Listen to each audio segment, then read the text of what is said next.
Hello, YouTube divers. This is WaterDive122, and I want to welcome you all back to another episode of Magic Metal Mondays. So today we're going to be doing another power metal album ranking. Last time we talked about my top 10 favorite albums of all, in power metal rather, of all time. But this time we are going to be tackling the silver medal winners, if you will. My top 10 favorite silver medal power metal albums. And what do I mean by that is basically if all the bands that I've ranked so far, all of the power metal bands that I've ranked so far, the albums that came in second place, not number one, number two, which ones are my favorite in those categories? There will be one exception to this rule, though. Keeper of the Seven Keys Part 2 by Helloween will not be making an appearance on this list, mostly because I included it on the previous list. It ended up as one of my favorite power metal albums of all time, so I just felt it would be cheap just to put that here on this list. But if it were on this list, it'd be number one. So, and that was another reason I wanted to give a little bit more of a variety take, if that makes sense. Have more variety here. So, let's go ahead and get this party started. So, coming in at number 10, we've got The Dark Saga by Iced Earth, released in 1996. Spoiler alert, this will not be the last time an album from 1996 appears on this list. Just letting you guys know about that. Yeah, but Dark Saga is just easily one of my favorite Iced Earth albums. It really always has been one of my favorite Iced Earth albums. It definitely plays with tone more than any other classic records, especially in the classic Matt Barlow era.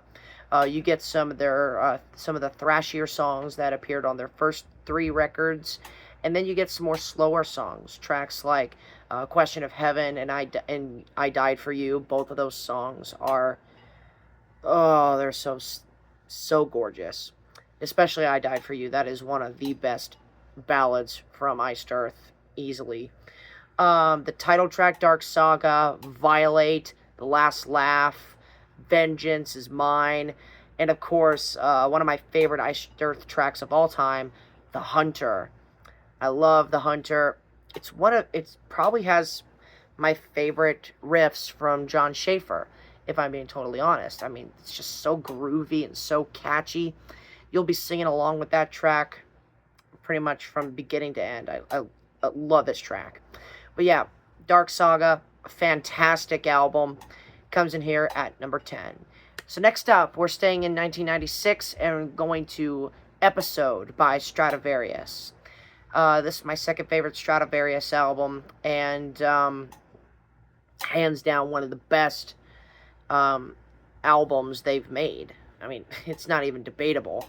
Timo Tolkki probably has his best guitar performance on this album. I know it rivals that of his performance on the Destiny album, but he is just an absolute monster on Episode, and he delivers some of his speediest riffs and solos of all time. And then Timo Coltepelto, oh boy, this was really when he was entering his peak as a vocalist, in my opinion, especially on the opening track, Father Time. Oh my gosh, he is quite literally in the stratosphere the entire duration of that song. I love Father Time, one of my favorite Stratovarius songs, as is the track Speed of Light, which, of course, if you've seen my Stratovarius ranking, this was the first Stratovarius song I ever heard, and it probably has the best guitar performance from Timo Tolkki with Stratovarius anyway. I know he's been on other projects since leaving Stratovarius, but yeah, this song will always have my favorite guitar work from him. It is just simply mind-blowing. The song is fantastic as well. You got other great songs like Babylon, one of the darkest power metal songs I've ever heard. Will the Sun Rise? Oh, that song is so freaking awesome. And then Forever to close off the album. And of course the Stratosphere instrumental. one of the best instrumentals I've ever heard, if I'm being totally honest. Episode, another freaking awesome album, lands here at number 9. So moving on to number 8, we've got another album that I got into pretty recently. We're going back to Sabaton and be talking about their 2008 release, The Art of War. This, as I mentioned in my Sabaton ranking, I think this was like the true breakout album for Sabaton. Their first 3 albums, I mean, Prima Victoria kind of set the stage for what they would become. Atero Dominatus as well. But then Metalizer happened the year before, and it was just kind of a jarring sort of a break, if you will, compared to the first 2 albums. But then The Art of War comes out, and then the band is just like right back on track. Every single song on this album is perfection. 2 of my all-time favorite Sabaton songs are on here. Ghost Division, which is just such a blast when they play it live. Oh my goodness. It needs to be the opener for every single Sabaton concert for the rest of time. If there are any Sabaton fans watching, please let me know if you agree or not. And then the other track, 40 to 1, which is my favorite song on the album. Freaking awesome track. The title track, Art of War, Cliffs of Gallipoli, Panzerkampf, 3 more examples of fantastic songs. Yeah, this album is just stacked from top to bottom with just banger albums. And again, if you love Sabaton, I don't see why you would absolutely go hard on this. But yeah, overall, The Art of War comes in here at number 8. So next up at number 7, this one is hard. These next 2 records are pretty interchangeable, if you ask me. But for right now, number 7, I've got Power of the Dragon Flame by Rhapsody of Fire, released in 2002. Yes, this album is just as epic as literally every single Rhapsody of Fire album can get. This closes off the Emerald Sword saga that they had on their first 5 albums, and talk about a grand finale. This album just has it all. There's so many amazing songs on here. March of the Swordmaster, the title track, Knight Rider of Doom. Those 3 tracks are bangers. And then need I even mention the 19-minute epic on here, Gargoyles, Angels of Darkness. Oh boy. Oh boy. That song just kicks so much butt. While it isn't my favorite epic from Rhapsody of Fire, I think the Symphony of Enchanted Lands title track and Heroes of the Waterfalls Kingdom from Chaos to Eternity are a little bit better. Gargoyles is absolutely up there. This song just absolutely rules, and it's the perfect finale song for this multi-album arc. It's so good. But yeah, overall, Power of the Dragon Flame, not more than I can say here. It's a masterpiece. I love it. It comes in here at number 7. So moving on, we've got number 6, and we're going to be going back to 1996 with Holy Land by Angra. So, this album is not my favorite. Well, I mean, obviously, neither of these albums, none of the albums I'm talking about today are my favorites in their respective discographies. But Temple of Shadows is my favorite Angra album. But I did not mention it on my top 10 all-time favorite power metal albums, mainly because I think those records just were a tier above. But Holy Land's going to get some love today. Holy Land is just simply one of the most unique albums I have ever heard. And dare I say, it's not really a power metal album. Like, this compared to their debut, Angel's Cry from 1993, is not really like a solidified power metal album. It's more of a folk metal album, if I'm being totally honest. It's more in the vein of the Brazilian folk music and traditional Brazilian Latin music flares that Angra does so very well. And honestly, that's what I love about this album. It stands out. It doesn't have to necessarily be all power metal. You do get some power metal elements across this album because I mean it's Angra, of course you do. Um, but this album is basically centered around a whole concept of the history of Brazil. Um, and yeah, I mean, whenever you say Brazil, I immediately think about this album. It definitely shows that Angra are definitely very skilled musicians and very intellectual of their native country's music. There are a lot of great songs on this album. Nothing to Say, of course, is an Angra classic at this point. The title track is awesome. Carolina the Fourth is a wonderful epic song. And then my favorite song of the album, Make Believe. One of the best vocal performances from Andre Matos. Rest in peace. This song is a masterpiece. Dare I say, probably my favorite song from the Andre Matos era of Angra. It's up there with Carry On and Time from the previous album, but give the day, it might be my favorite from the Matos era, if I'm being totally real with you. And this was really the last album, really the last good album with the original lineup of Angra, because the following record, Fireworks, wasn't really that good. But I don't really return to the Matos era of Angra as much as I want to, but when I do, Holy Land is just one of the best albums, one of the most unique records ever. I love this record, and I'm so glad that Angra gave us this album. It's a fantastic release. Alright, moving on to the top 5. Next up is Somewhere Far Beyond by Blind Guardian, released in 1992.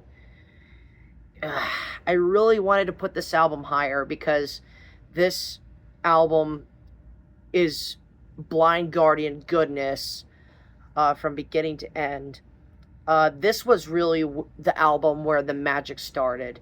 Like, really, truly started for Blind Guardian. This kicked off an insane run of albums that they would have for the next decade. Tales from the Twilight World, the previous record, kind of like set up the stage, but I think that was more of a transitional album. Somewhere Far Beyond is the real deal, and my goodness, it is an awesome album. Tracks like Time What Is Time, one of my favorite Blind Guardian songs ever, Journey Through the Dark, Quest for Tanalorn, the Bard song, both in the Forest and the Hobbit. Oh, those songs are amazing. And then of course, the 7.5-minute title track to close it out. Yep, this album's just stacked from top to bottom. It was honestly really close between this and Nightfall, Middle Earth as being my favorite Blind Guardian album, but as of right now, I'm still content with Nightfall, Middle Earth being my favorite from the band, and this being the silver medal winner for Blind Guardian. So, yeah. So now we're moving on to number 4, and we're going to be talking about Somewhere Out in Space by Gamma Ray, released in 1997. This album just kicks so much butt. This probably has Kai Hansen's best songwriting, and without a doubt, his best vocal performance, in my opinion. I do like their 2001 release, New World Order, a little bit more, but I will give Somewhere Out in Space credit. I do think that vocal performance-wise and songwriting-wise, I think this is a better album, and maybe production-wise as well. But, yeah, there's just so many amazing songs on here. Beyond the Black Hole, Men, Martians, and Machines, The Guardians of Mankind, Pray, and Shine On, especially Shine On, the title track.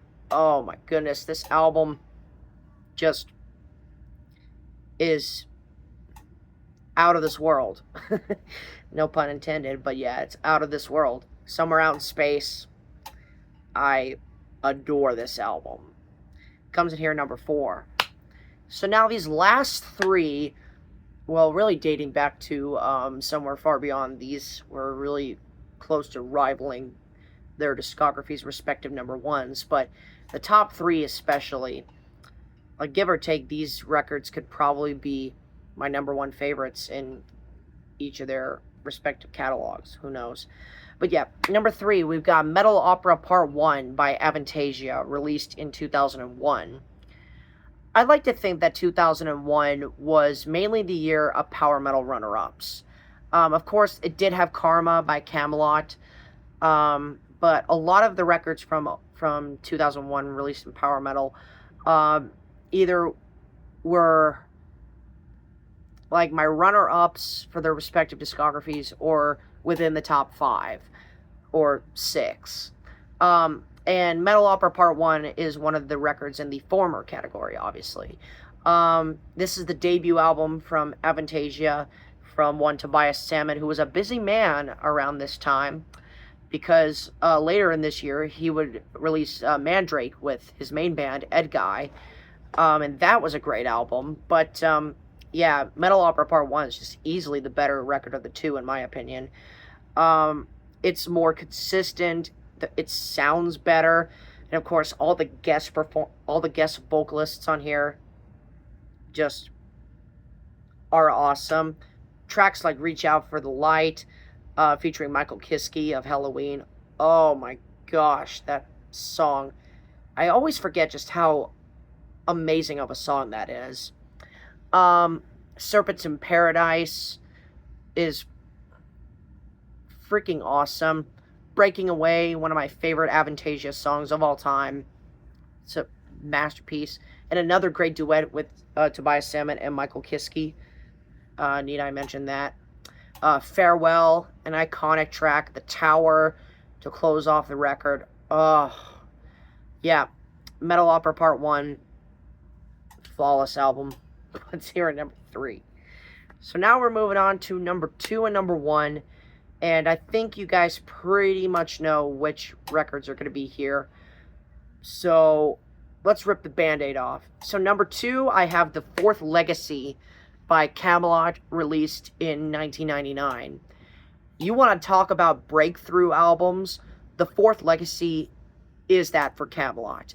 This is where their magical run of albums in the Roy Khan era really started to come into fruition. The previous album, Siege Perilous, really gave us a glimpse of what that could be like. But when The Fourth Legacy came out, oh boy, it was all downhill. It was all uphill from here, if you want to say. Roy Khan sounds amazing on this album. I think he sounds slightly better on Karma, which came out after this album. But this earlier version of Roy Khan, where his voice is just like buttery, warm, and smooth. Oh yeah, this definitely has one of his best vocal performances. The title track, Fourth Legacy, one of the best songs they've ever done, as is Nights of Arabia, which is right up there with Forever as being my favorite Kamelot song. I adore that track. Alexandria, Sailor Man's Hymn. Oh, that song. Sailor Man's Hymn is so gorgeous. I adore that song. Lunar Sanctum, Shadow of Uther. Yep, this album has no bad songs on it. It is quite literally a gem. It is like when I think of the word gem, The Fourth Legacy is like quite literally one of the first albums that comes to my mind, if I'm being totally real. But yeah, Fourth Legacy, masterpiece, comes in here number 2. And now we get to number 1, and if Keeper of the Seven Keys Part 2 did not make the previous top 10 power metal albums list that I made, it would be here. But number 1, if you all know me, you know what it's going to be. It is Sonata Arctica's Silence from 2001. Yeah, this album rivals Ecliptica as being my favorite record from the band, and one of my favorite power metal albums of all time. It is just all killer, no filler, from beginning to end. Tony Calco in his vocal element on this bad boy. Jani Limatainen delivers some nasty riffs and solos. Oh boy. And then Mikko Herkin on the keyboards. It is, I say this all the time, but it's really a shame that Mikko did not stick with Sonata Arctica following this album. I think he would have been amazing on Winter Hearts Guild, but neither here nor there. His performance on this album is just mind-blowing. He is flying up and down that keyboard. Oh boy. And of course the songs themselves are all amazing. Web Allergy, Black Sheep, False News Travels Fast, Last Drop Falls, Tallulah, The Power of One. Amazing epic song. And of course, San Sebastian and Wolf and Raven. Wolf and Raven in particular is just one of the most insane songs in all of power metal. I love this song. I love this album. Silence, it's flawless. It comes in here at number 1. And in my opinion, it is the greatest runner-up or silver medal album in all of power metal. So with that said, that concludes this edition of Magic Metal Mondays. Thank you so much for watching my fellow YouTube divers. This is WaterDive122 signing out, ready to dive into more fun on YouTube. Thanks for watching.